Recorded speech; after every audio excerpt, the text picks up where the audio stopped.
সুপ্রিয় শিক্ষার্থী, কেমন আছো তোমরা সবাই? আশা করি সকলে অনেক ভালো আছো। দেখো, আজকের অধ্যায় হচ্ছে 13, রেখা এবং কোণ, জ্যামিতির যে পার্ট।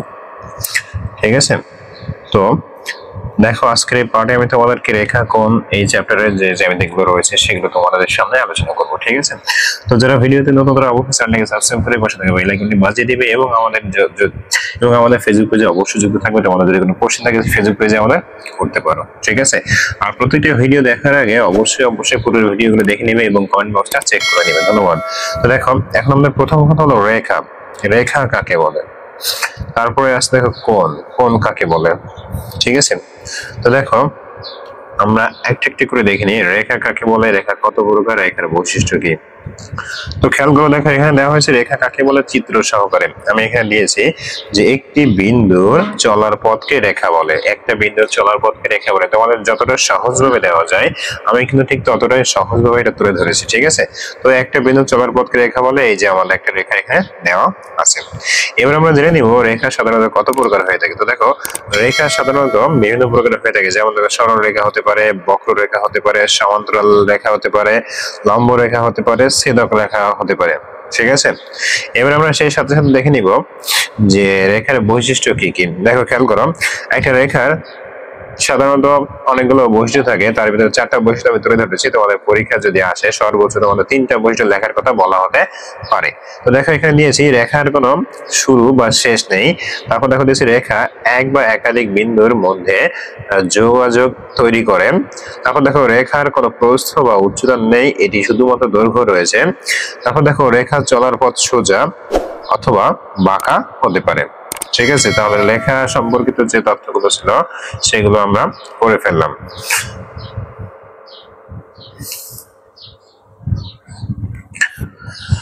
তো দেখো, তাহলে এর পরে যেটা রয়েছে আমরা খেয়াল করি। দেখো, এখানে বলা হয়েছে আমরা বিভিন্ন প্রকার রেখা সম্পর্কে জানি। প্রথম দেখো বলা হচ্ছে সরল রেখা। তাহলে সরল রেখা কি? দেখো, সরল বলতে আমরা কোন একটা দিক পরিবর্তন করবে। ঠিক আছে, অর্থাৎ সে যে দিক থেকে দেখবে ঠিক সেই দিক একটা সোজা হতে হবে। যেমন দেখো, বলা হয়েছে যে যদি আমার ডান দিক থেকে যাওয়ার কথা বলা হয় তাহলে এই যে ডান দিকে যাবে, বাম দিকে আসার কথা বলা হলে বাম দিকে আসবে। তার মানে কথা হলো সোজাসুজি যে একটা দাগ, সোজাসুজি যে একটা রশ্মি, এটাকে আমরা এক প্রকার সরলরেখা বলতে পারি। আর এই সরলরেখার কি কি আছে? দেখো, সরলরেখার দিক পরিবর্তন ছাড়া মানে সরলরেখার দিক পরিবর্তন হয় না। অর্থাৎ সরলরেখা যদি ডান দিকে যেতেছে ডান দিকে যেতে থাকবে, যদি বাম দিকে আসতেছে বাম দিকে আসতে থাকবে, এরকম। ঠিক আছে, এবার দেখো 2 নম্বরে একটা বৈশিষ্ট্য বলা হয়েছে যে অসীম। তার মানে সরলরেখা অসীম হতে পারে, যতদূর ইচ্ছে ততদূর আমরা নিয়ে যেতে পারি। তারপর দেখো 3 নম্বরের একটা বৈশিষ্ট্য দেওয়া হয়েছে, বলা হয়েছে সরলরেখার কোনো পুরুত্ব নাই। সরলরেখার কোনো কি নাই? পুরুত্ব নাই, অর্থাৎ এই যে উচ্চতা যেটাকে বলি। ঠিক আছে, এগুলো নাই। তাহলে সরলরেখা ক্লিয়ার হয়ে গেল। এবার আমরা দেখবো, দেখো অসীম প্রকাশের জন্য আমরা নিম্নরূপ সরলরেখা আঁকি। তো যখন কোন সরলরেখা অসীম হবে, যে আসলে কতটুকু আমরা সঠিক জানি না, তো সেক্ষেত্রে আমরা একটা দাগ দিয়ে দুই পাশে অ্যারো চিহ্ন দিয়ে দিব, তাহলে সেটা হয়ে যাবে আমাদেরকে অসীম সরল রেখা। এবার দেখো, বলা হয়েছে যদি কোন রেখার দুটি প্রান্ত থাকে তবে এটি একটি রেখাংশ। রেখাংশ কাকে বলে? বলা হয়েছে যদি কোন রেখার দুটি প্রান্ত থাকে। তাহলে একটু খেয়াল করি, দেখো এটা হলো একটা রেখা এবং এখানে যদি আমি ডট দিয়ে দিই, দেখো এর মাথায় যদি আমি একটা ডট দিয়ে দিই এবং এর মাথায় যদি একটা ডট দিয়ে দিই, তার মানে কি দুইটা কিন্তু প্রান্ত রয়েছে। এই একটা প্রান্ত আমাদের, এই একটা প্রান্ত, এই একটা প্রান্ত, তার মানে এটাকে আমরা কি বলতে পারি? রেখা অংশ বলতে পারি। ঠিক আছে, আচ্ছা, এবার দেখো বলা হয়েছে যদি কোনো রেখার একটি প্রান্ত থাকে তবে তাকে রশ্মি বলে। একটি প্রান্ত থাকবে আর একটি কিন্তু থাকবে না। তাহলে দেখো সেটা কেমন হবে সেটা আমি দেখাই দিই। দেখো, একটি প্রান্তের ক্ষেত্রে আমাদের কেমন হবে? এরকম সুন্দর একটা দাগ হবে। দাগ হয়ে আমাদের এই যে কোনো একটা দিক, একটা পাশে আমার এই বিন্দুটা বসাতে হবে। তাহলে আমি সাপোজ ডান পাশে বিন্দুটা বসাই দিলাম। তাহলে এই যে এই বিন্দুটা কিন্তু একেবারে রেখার মাথায় হবে। ঠিক আছে, এই যে বিন্দুটা একেবারে রেখার মাথায় হবে সুন্দর করে। তাহলে দেখো, তাহলে এই একটা আমার হয়ে গেল কি? রেখা বা রশ্মি। ঠিক আছে, এই রেখা থেকে আমার একটা কি তৈরি হয়ে গেল? রশ্মি তৈরি হয়ে গেল। আমি আবারও বিষয়টা ক্লিয়ার করে দিয়েছি যে রেখা অংশ কখন হবে? যখন দুইটা প্রান্ত বিন্দু থাকবে বা দুইটা প্রান্ত থাকবে। ঠিক আছে, আর রশ্মি কখন হবে? যখন একটা প্রান্ত থাকবে, সে ডান পাশে হতে পারে বাম পাশে হতে পারে। ঠিক আছে, অনেকটা দেখবে এরকম আশা করি বুঝতে পেরেছো। এবার দেখো বলা হচ্ছে একটি প্রান্তকে অসীম দেখানোর জন্য আমরা নিম্নরূপ রশ্মি ব্যবহার করতে পারি। একটি প্রান্তকে অসীম দেখানোর জন্য, তার মানে আমাদের এইভাবে আমাদের একটা প্রথম হলো যেটা রয়েছে, খেয়াল করো, তাহলে আমরা অসীম দেখাবো। তো প্রথম আমরা রেখা আঁকলাম, আঁকার পরে আমরা একটাকে যে কোনো একটা দিকে আমরা অ্যারোসে দিব, তার মানে এই দিকে অসীম, আর অপর দিকটাকে আমরা কি করব, সুন্দর করে বিন্দু দিয়ে দেখিয়ে দিব। ঠিক আছে, তাহলে এটা আমাদের হয়ে যাবে যে অসীম রশ্মি। আচ্ছা, এবার দেখো তাহলে এটা তো ক্লিয়ার হয়ে গেল। এবার এখানে বলা হয়েছে চলো আমরা রেখা সমূহ কিভাবে একে অপরকে ছেদ করে তা এবং মিলিত হয় সেটা আমরা শিখি। দেখো আমরা যখন কোনো একটা দাগ টানি, আর উপর দিয়ে একটা দাগ টানলে ছেদ করে এখানে, তারপরে এইভাবে এইভাবে ছেদ করে, এইভাবে ছেদ করে, অনেক ভাবে ছেদ করে, এখানে আমরা বিভিন্ন ভাবে জিনিসটা দেখতে পারি। ঠিক আছে, এবার দেখো কি বলা হয়েছে, এখানে বলা হয়েছে চিত্রে ঘ, উম্ম এবং ড তে রেখাসমূহ সমকোণ একে অপরকে ছেদ করে মিলিত হয়েছে। একটু যদি খেয়াল করো, দেখো এই একটা, এই একটা, এই একটা, তাহলে এই যেগুলো রয়েছে এখানে কিন্তু সমকোণ। এই যে দেখো এইগুলো এক একটা কি আমার এখানে সমকোণ রয়েছে। ঠিক আছে, সমকোণ মানে কত ডিগ্রি? সমকোণ মানে হচ্ছে 90 ডিগ্রি। তাহলে এই যে কোণগুলো, এই কোণগুলো হচ্ছে আমার কত করে? 90 ডিগ্রি করে এক একটা। ঠিক আছে, আচ্ছা এবার দেখো আমরা তৃতীয় শ্রেণীতে সমকোণ শিখেছি। সমকোণটা কিভাবে, যে একটা কাগজ থাকে, সেটাকে যদি আমরা মাঝখান বরাবর একটা ভাগ করি, তাহলে কিন্তু যেটা হবে সেটাকে আবার যদি মাঝখান বরাবর একটা ভাগ করলে এখানে একটা সমকোণ তৈরি হবে, এখানে একটা সমকোণ তৈরি হবে, এখানে একটা, সব মিলে 360 ডিগ্রি একটা কোণ। আর 360 ডিগ্রি যখন 4 ভাগে ভাগ করতেছে তখন এক একটা ভাগে 90 ডিগ্রি করে আসছে, অর্থাৎ এক একটা সমকোণ হিসেবে আমরা চিহ্নিত হচ্ছে। এবার দেখো বলা হয়েছে একটি রেখা অপর একটি রেখার উপর লম্ব হবে যখন এরা একে অপরকে সমকোণে ছেদ করবে বা মিলিত হবে। একটা রেখা অপর একটি রেখার উপর লম্ব হবে কখন? যখন সেটা 90 ডিগ্রি কোণ উৎপাদন করবে অথবা সমকোণে ছেদ করবে, যেটাকে আমরা একবারে সহজভাবে বলি। যেমন দেখো এই একটা রেখা দিলাম, এর উপরে যখন আমি একটা লম্ব দিলাম তখন এই পাশে কিন্তু 90 ডিগ্রি হয়েছে, এই পাশে কিন্তু 90 ডিগ্রি হয়েছে। যদি কম বেশি হয়ে যায়, মনে করো এরকম দিয়ে এরকম দিলাম, এই পাশে 90 ডিগ্রি বেশি হয়েছে, এই পাশে 90 ডিগ্রি কম হয়েছে, তাহলে কিন্তু হবে না, তাহলে সেটা লম্ব হতে পারবে না। ঠিক আছে, এবার দেখো আমাদের চারপাশে লম্ব রেখাসমূহ খুঁজে বের করি। তাহলে দেখো আমাদের যে প্রত্যেকের বাড়িতে জানালা রয়েছে, তো জানালার ভিতরে যে একটা রড থাকে, লোহা থাকে, লোহা দিয়ে কিন্তু জানালার একটা পাশ গ্রিল আকারে আটকানো থাকে। তো ওটা যদি আমরা একটা অংশ দেখি তাহলে দেখা যাবে যে এটা হলো একটা সম্পূর্ণ দাগ বা রড, এর উপরে একটা লম্ব আকারে এসে উপস্থিত হয়েছে। ঠিক একইভাবে এখানে একটা লম্ব দাগ বা লম্ব লোহা, এর উপর দিয়ে আরেকটা এসে কি হয়েছে, আমাদের লম্ব আকারে অবস্থিত হয়েছে বা অবনীত হয়েছে। ঠিক আছে, এবার যদি আমাদের কারো পাশে বুক সেলফ বা আলমারি থাকে, সেক্ষেত্রে দেখতে পারি যে আলমারি যে সাধারণত যে নিজ অংশটা এটা কিন্তু সমানই থাকে, আর উপর থেকে যেটা আসে সেটা হলো লম্ব আকারে এসে উপস্থিত হয়। ঠিক আছে, তার মানে এরকম এসে হয়। ঠিক আছে, আশা করি বুঝতে পেরেছো যে এরকম, এই যে এই একটা লম্ব আসছে, এই একটা লম্ব আসছে, এইভাবে। এবার দেখো এখানে বলা হয়েছে নিচের ছবিগুলোতে পরস্পরকে ছেদ করবে না বা মিলিত হবে না এমন রেখা রয়েছে কি? দেখো হ্যাঁ, অবশ্যই রয়েছে। এখানে দেখো খেয়াল করো, এই যে রেখাগুলো রয়েছে এটা কিন্তু পরস্পরকে ছেদ করবে না। কোনটা? দেখো এই যে দুইটা, ভালোভাবে খেয়াল করো, এই যে এটা কিন্তু একটা সময় না একটা সময় কিন্তু এইভাবে চলতে থাকলে কিন্তু একটা সময় ছেদ করবে। ঠিক আছে, কিন্তু এই যে সমান যে চিত্রটা, ভালোভাবে খেয়াল করো, এই যে সমান যে চিত্রটা মানে উপরেরটাও যেমন নিচেরটাও দেখতে তেমন, একইভাবে যেমন, এটা কখনোই কিন্তু একে অপরকে মিলিত করে না। কিন্তু বাকি যে দুটি রয়েছে এটা কখনো না কখনো এসে মিলিত হবে। যদি আমরা এই বরাবর রেখা টানি তাহলে দেখা যাবে এটা মিলিত হয়ে যাবে। ঠিক আছে, এখানে জাস্ট সেটাই বলা হয়েছে। এবার দেখো দুইটি রেখা সমান্তরাল হয় যদি তারা সব সময় একে অপর থেকে সমান দূরত্বে থাকে এবং কখনোই একে অপরের সাথে মিলে না যায়। যেটা আমি তোমাদেরকে একটু আগে বললাম যে উপরের এই যে জিনিস, এই যে রেখাটা এটাও ঠিক যেভাবে রয়েছে, নিচের রেখাটা কিন্তু সেভাবে রয়েছে। যে আরো একটু ভালোভাবে তোমাদেরকে বোঝাতে চাই, দেখো এখান থেকে এইটুকু দূরত্ব যতটুকু, এখান থেকে এইটুকু দূরত্ব কিন্তু ততটুকু। সুতরাং আমাদের একটা রেখা আরেকটার সাথে স্পর্শ করা বা ছেদ করার কোনো সুযোগ নাই। আবার ঠিক একইভাবে যদি এখানেও খেয়াল করি, দেখো এখানে দূরত্ব যতটুকু, এখানে দূরত্ব ঠিক একইভাবে ততটুকুই। সুতরাং এটাও একই সাথে ছেদ করার কোনো সম্ভাবনা নেই বা কখনো ছেদ করবে না বা সংস্পর্শে আসবে না। এবার দেখো গ ছিদ্রের রেখাদ্বয় পরস্পর সমান্তরাল। পরস্পর সমান্তরাল কাকে বলে? যে রেখাদ্বয় হচ্ছে সমান দূরত্ব বজায় রেখে চলাচল করে, ঠিক আছে, সমান দূরত্ব বজায় রেখে চলাচল করে। যেমন এটা এর দূরত্ব বজায় রাখছে এখানে, ঠিক একইভাবে এখানেও এর দূরত্বটা বজায় রাখছে, সুতরাং এই দুইটা মিলে হচ্ছে পরস্পর সমান্তরাল রেখা।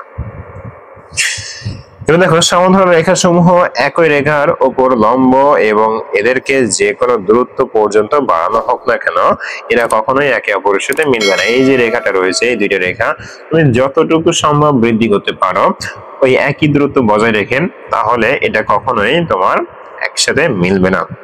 এবার দেখো যেমন আমরা সাধারণত ট্রেন লাইন বা ট্রেনের রাস্তাকে আমরা খুব ভালোভাবে চিনি, দুই পাশে দুইটা পাত থাকে, ওই দুইটা পাত কিন্তু সমান দূরত্ব বজায় রেখেই তৈরি করা হয় এবং ওই দুইটা পথ কিন্তু কখনোই একটার সাথে আরেকটা সংস্পর্শে আসে না, ঠিক আছে। দেখো সমান্তরাল রেখার আদর্শ হিসেবে আমরা দুটি সরল রেল লাইনকে কল্পনা করতে পারি, অথবা আমরা মইকে কল্পনা করতে পারি। মইটা আমরা সবাই চিনি, আমাদের গ্রাম অঞ্চলে মইয়ের ব্যবহার অনেক বেশি, সুতরাং এই মইটাও কিন্তু একই রকম, ঠিক আছে।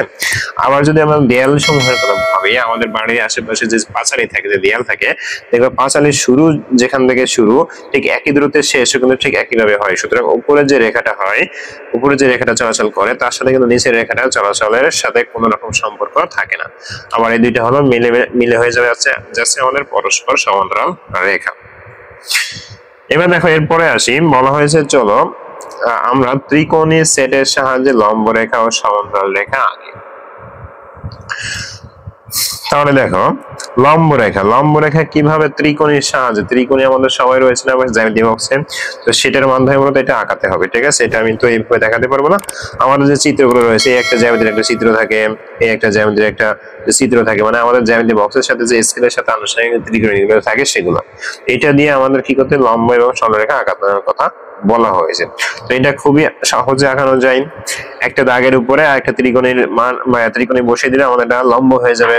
আবার দেখো একটি দাগ থেকে আরেকটা ত্রিকোণী মাপ নিয়ে ঠিক একেবারে দাগ টানলে পরে তখন এই দুইটা দাগ মিলে হয়ে যাবে সমান্তরাল রেখা, ঠিক আছে। এগুলো আসলে তোমাকে দেখতে হবে, আর বাসায় এগুলো করবা, দেখবে খুব সুন্দর ভাবে এগুলো করতে পারবো, ঠিক আছে। এই দেখো এখানে সর্বশেষ ফাইনাল আউটপুট হলো এটা, আর এখানে সর্বশেষ ফাইনাল আউটপুট হচ্ছে এটা। এটা হলো লম্ব, এটা হলো সমান্তরাল রেখা।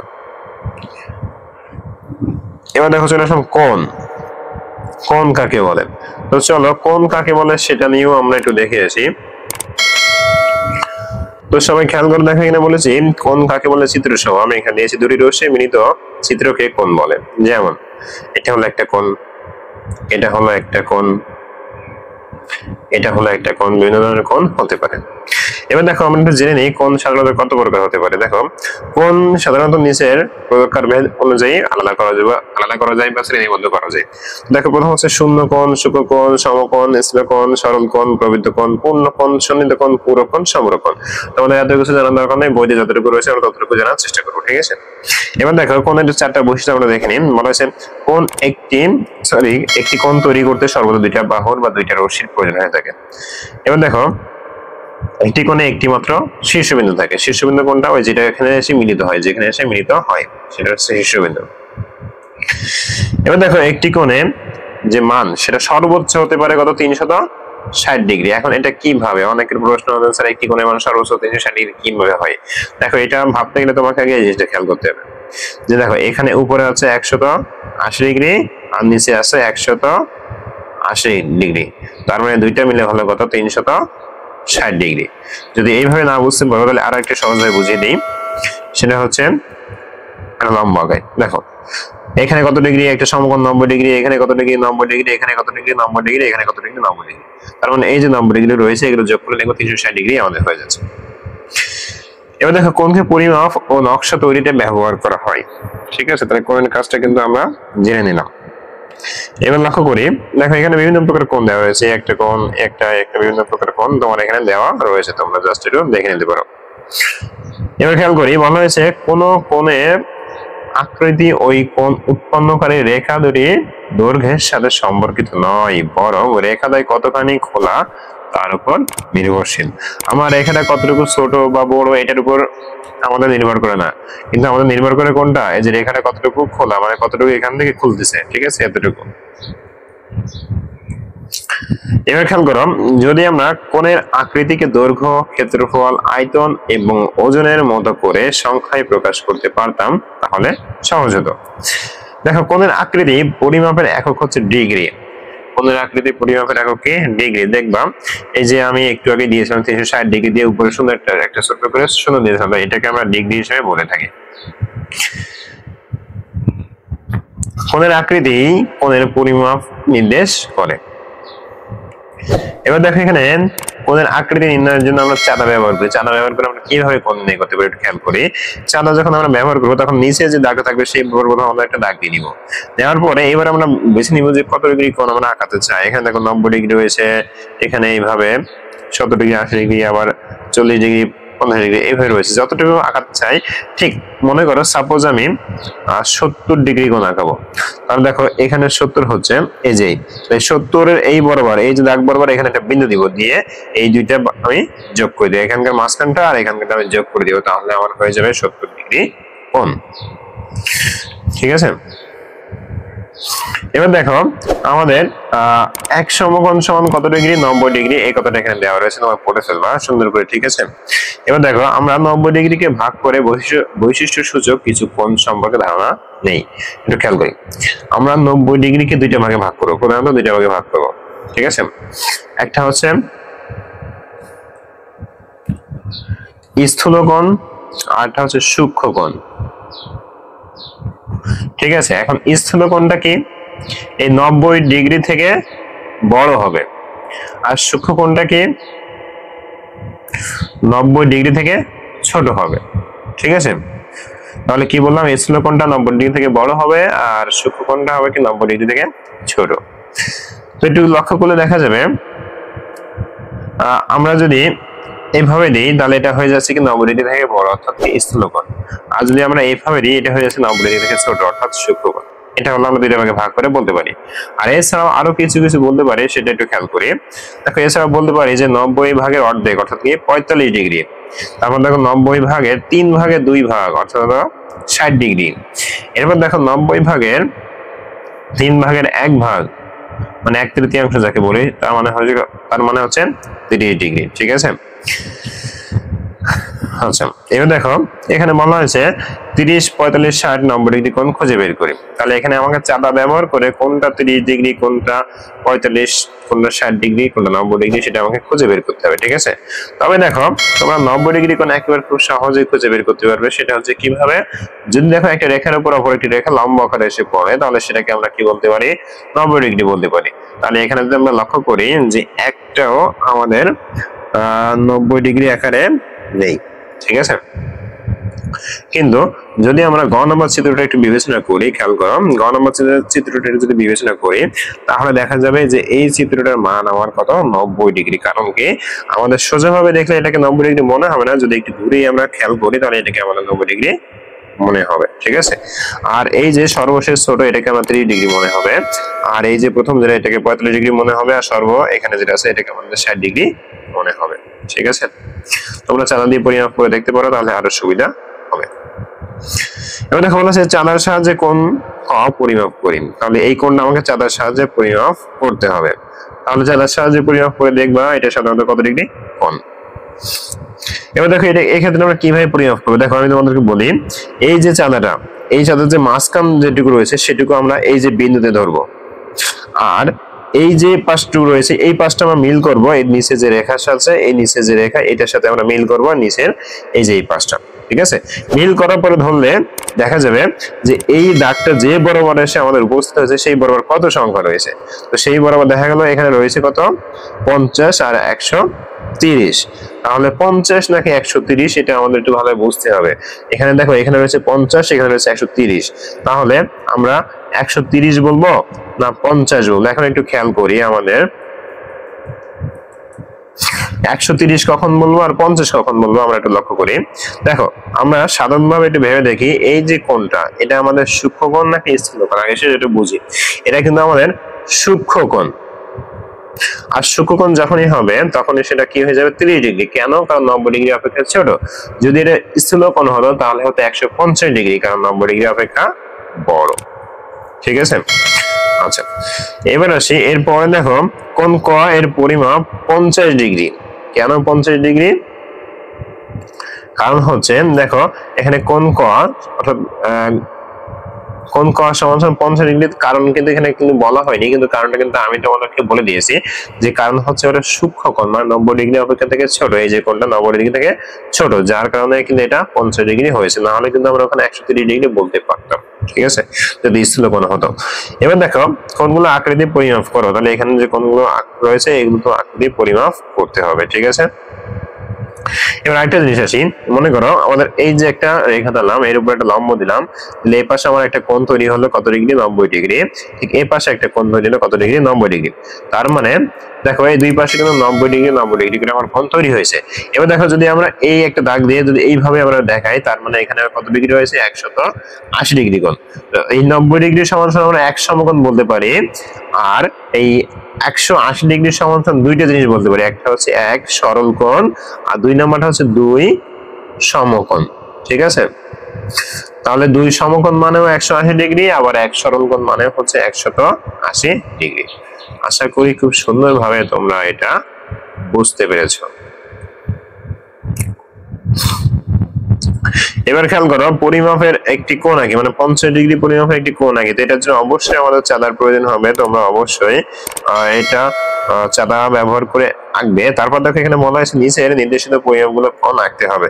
এই কোণগুলো যা যা আছে না কেন, এই সব ডিগ্রি কোণ আঁকতে হলে আমাকে অবশ্যই চাঁদার পরিমাপ হবে, ঠিক আছে। চাঁদা অবশ্যই প্রয়োজন হবে, চাঁদা না হলে কখনো এইভাবে আমরা আঁকতে পারবো না, ঠিক আছে। আচ্ছা, এরপর দেখো এখানে বলা হয়েছে কোণ সমূহকে নিম্নরূপে শ্রেণীবিভক্ত করা যায়। যেমন দেখো প্রথম যেটা 90 ডিগ্রি অপেক্ষা ছোট অর্থাৎ সূক্ষ্মকোণ, আমি যেটা তোমাকে আগেই বলেছি।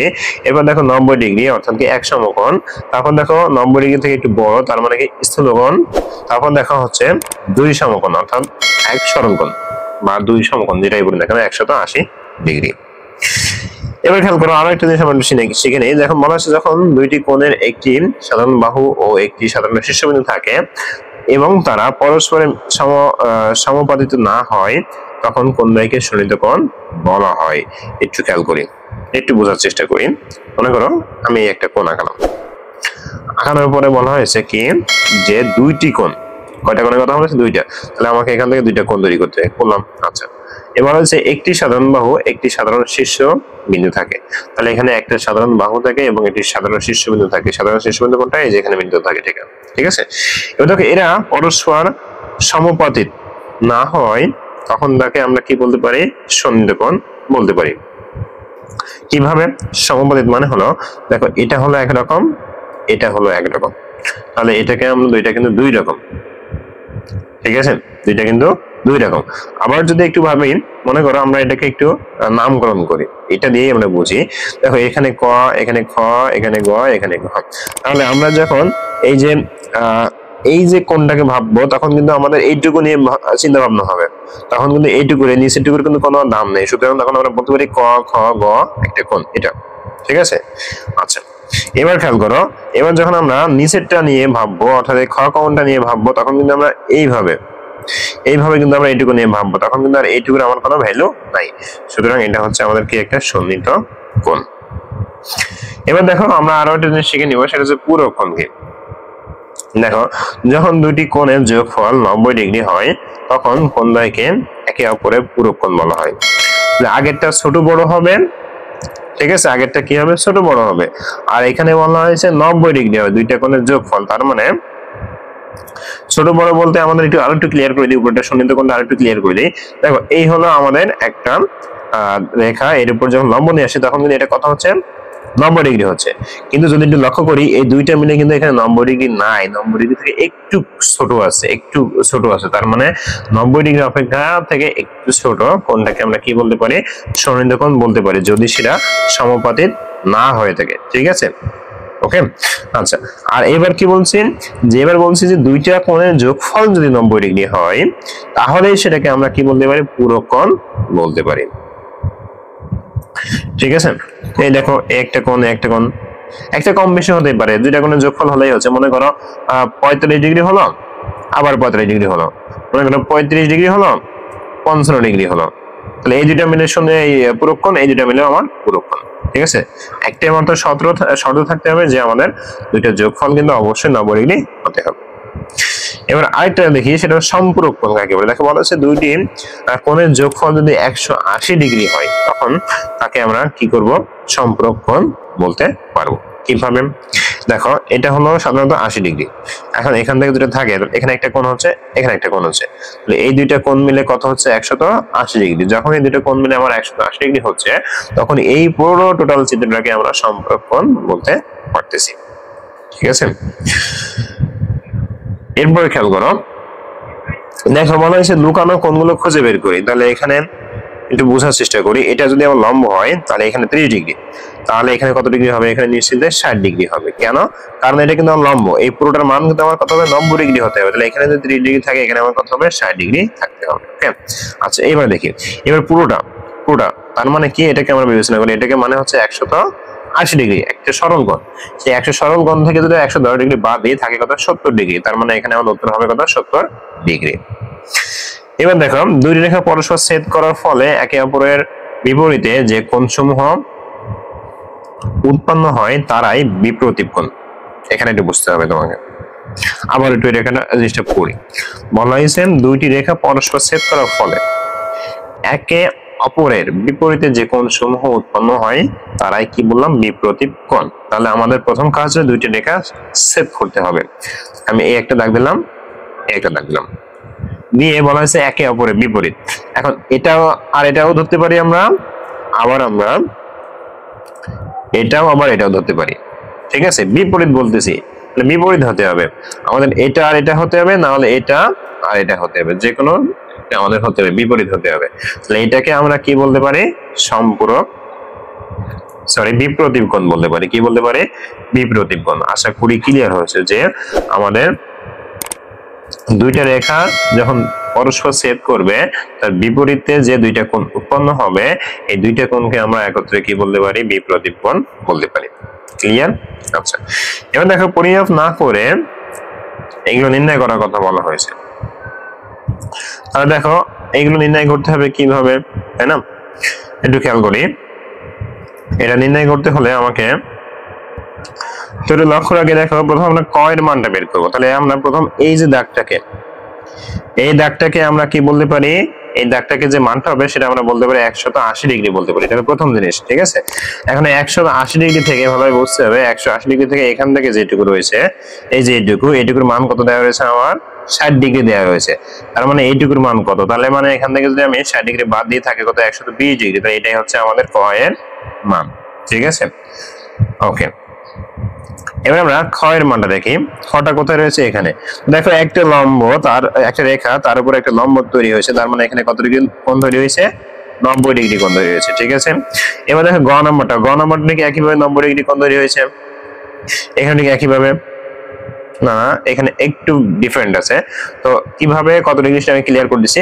তবে এটার আগে আমরা একটু দেখে নিব ঘর চিত্রটা কেমন। দেখো ঘর চিত্রটা হচ্ছে এরকম, এবং নিচের এই যেটুকু, এটুকুর মান দেখা যাচ্ছে 20, আর এখানকার মান আমার চেয়েছে।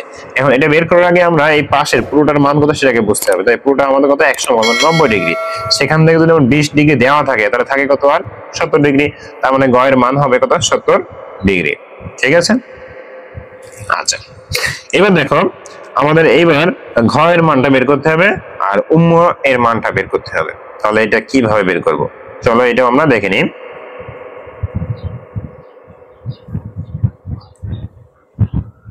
তো দেখো এটা দেখার আগে আমাকে আগে বুঝতে হবে বিপ্রতীপ কোণ কাকে বলে। বিপ্রতীপ কোণ হচ্ছে যে বিপরীত, এটা যতটুকু হবে এটা ততটুকু হবে, আবার এটা যতটুকু হবে এটা ততটুকু হবে। তাহলে একটু লক্ষ্য করি, এখানে যদি 40 ডিগ্রি হয় তাহলে ঘ এর মান 40 ডিগ্রি হবে, এখানে যদি 20 ডিগ্রি হয় তাহলে উম্মর মানও কত হবে, 20 ডিগ্রি হবে। এটা কিন্তু সাপোজ। এখন কথা হলো এখানে 40 ডিগ্রি, এখানে 40 ডিগ্রি, তাহলে 40 আর 40 কত হলো, 80 ডিগ্রি। তাহলে আমাদের বাকি থাকলো আর কতটুকু, তাহলে 80 ডিগ্রি বাদ দাও, 360 থেকে যদি আমরা 80 বাদ দেই তাহলে কত থাকে একটু খেয়াল করি। 360 থেকে আমরা 80 বাদ দেই, 0 8 2, তার মানে আমাদের 280 ডিগ্রি বাকি থাকে। এখন এই 280 ডিগ্রি আমাকে এখানে কি করতে হবে, ভাগ করে দিতে হবে। ভাগ করে কিভাবে দিতে হবে একটু খেয়াল করি। তাহলে 280টাকে আমরা 2 ভাগে ভাগ করি, তার মানে হবে কত, 140 ডিগ্রি করে। তার মানে আমাদের এই যে উম্মর মানটা হবে 140 ডিগ্রি। কারণ কি, কারণ হচ্ছে এখানে যতটুকু মান হবে এখানে ঠিক ততটুকু মান হবে, তবেই না আমাদের এটা বিপ্রতীপ কোণ হবে। ঠিক আছে, সুতরাং এখানে 140 ডিগ্রি হবে, এখানেও 140 ডিগ্রি, দুইটা মিলে কত হলো আমার 280 ডিগ্রি। আর এই পাশে 40 ডিগ্রি আর এই পাশে 40 ডিগ্রি, দুইটা মিলে হলো কত, 80 ডিগ্রি। তার মানে সব মিলে আমার কত হয়ে গেল, 360 ডিগ্রি। আশা করি খুব সুন্দরভাবে এটা বুঝতে পেরেছো। এবারে দেখো এখানে ঘড়ির ঘন্টা, সেই হিসেবে আমাকে কোনটা বলতে হবে, কত ডিগ্রি কোণ। তো এখানে আমরা দুইটা খুব সহজে বলতে পারবো, সেটা হচ্ছে এই যেটা আর এই যে এটা। তাহলে এটার মান কত, 90 ডিগ্রি। তোমরা এতক্ষণে হয়তো আইডেন্টিফাই করে ফেলেছো। এটার মান কত, 180 ডিগ্রি। এটাও তোমরা আইডেন্টিফাই করে ফেলেছো। এখন যে বাকিটুকু রয়েছে এটা তোমাকে পরিমাপ করে দেখতে হবে যে আসলে কতটুকু হয়। ঠিক আছে, এটা তোমাকে কি করতে হবে, পরিমাপ করে করে দেখতে হবে যে কতটুকু হয়। এটার জন্য চালা ব্যবহার শিখতে হবে। ওকে, এবার দেখো এখানে অনুশীলনে কিছু প্রশ্ন দেওয়া রয়েছে। বলেছে নিচের কোণগুলোর নামকরণ করো, একটি চাঁদা দিয়ে কোণগুলোর পরিমাপ করো। তারপর দেখো বলেছে উল্লেখিত কোণগুলো একটি চাঁদার সাহায্যে আঁকো। তারপর দেখো লুকায়িত কোণগুলো নির্ণয় করো। তারপরে খেয়াল করো নিচের কোণগুলোর পরিমাণ নির্ণয় করো। এবার দেখো বলেছে লম্ব এবং সমান্তরাল কি তা কথায় প্রকাশ করো। তো চলো আমাদের সহজ যেগুলো রয়েছে সেগুলো আগে একটু করে ফেলি। দেখো প্রথম আমরা যেটা করবো, নিচের কোণগুলোর নামকরণ করো, এটা আমরা পরে। চাঁদা দিয়ে কোণগুলো পরিমাপ করো, এটাও আমরা পরে। আগে আমরা যে কাজটা করব সেটা হচ্ছে এই যে লুকায়িত কোণগুলো, এগুলো আমরা আগে নির্ণয় করবো। তো দেখো আমাদের এখান থেকে এটুকুর মান কত হতে হবে, 90 ডিগ্রি হতে হবে। তো 90 ডিগ্রি থেকে এখানে মান কত দেওয়া হয়েছে, 35 ডিগ্রি। তো 35 ডিগ্রি যদি বাদ দিই তাহলে থাকে কত, 55 ডিগ্রি। ঠিক আছে, কত থাকে, 55। তার মানে এই যে এখানে কত হবে, আমাদের 55 ডিগ্রি কোণ হবে। ঠিক আছে, ওকে ফাইন।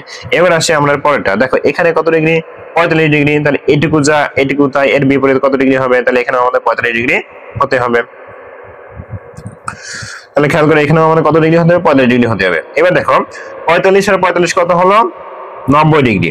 তাহলে 360 ডিগ্রি থেকে যদি আমি 90 ডিগ্রি বাদ দেই আমার কত থাকে একটু খেয়াল করি, 0 7 16 থেকে 9 বাদে থাকে 7, হাতে 1, 170 ডিগ্রি। খেয়াল করো 170 ডিগ্রি। এখন এই 170 ডিগ্রিকে দুইটা ভাগে ভাগ করতে হবে। তাহলে এখানে কত হবে, 135 ডিগ্রি করে হবে। কত হবে, 135 ডিগ্রি। অর্থাৎ এই পাশেও 135 ডিগ্রি, এই পাশেও 135 ডিগ্রি। ক্লিয়ার, ওকে। এবার দেখো এরপরে যেটা রয়েছে বলেছে নিচের কোণগুলো পরিমাপ করো। তাহলে এই নিচের কোণগুলো আমাকে পরিমাপ করতে হবে, সেটা হচ্ছে চাঁদার মাধ্যমে। তো চাঁদার মাধ্যমে পরিমাপ করার আগে আমাকে একটু খেয়াল করতে হবে। আমি এগুলো তোমাদেরকে একবারে এটার উত্তর সহকারে দিয়ে দিচ্ছি, সবাই খেয়াল করে দেখো। এই যে 1 দাগ, 2 দাগ, 3 দাগ এবং সর্বশেষ যে 5 দাগ, এটার যে উত্তরগুলো হবে, এবং 6 দাগ, এটা আমি তোমাদেরকে একটা ছবি দিয়ে সুন্দর করে দিয়ে দিচ্ছি, তোমরা সেখান থেকে সুন্দর করে দেখে নিবে। ঠিক আছে, তো সবাই ভালো থাকো এবং সুস্থ থাকো। আর ছবিতে দেখে নাও অবশ্যই তোমাদের উত্তরটা। তো সবাই লক্ষ্য করে দেখো, আমি এক নজরে তোমাদের যে সমাধানগুলো সেগুলো দেখে দিচ্ছি, কারণ এইগুলো তো আমাদের হাতে তো করানো সম্ভব নয়, যার কারণে তোমাদের আমি একবারে যে সমাধানগুলো সেগুলো দেখে দিচ্ছি, তোমরা একটু মিলিয়ে নাও। ঠিক আছে, আর সেই সাথে সাথে কিছু প্রশ্ন রয়েছে যেগুলো আমি দিয়ে দিয়েছি। দেখো এখানে কিছু সংক্ষেপে প্রশ্ন রয়েছে, এই সংক্ষেপে প্রশ্নগুলো তোমরা দেখে নিবে, কারণ এই অধ্যায়ে যত কোন লেখা কোন রিলেটেড যে সমস্যাগুলো রয়েছে, যে প্রশ্নগুলো রয়েছে সেগুলো কিন্তু এর ভিতরে পেয়ে যাবে। ধন্যবাদ সবাইকে।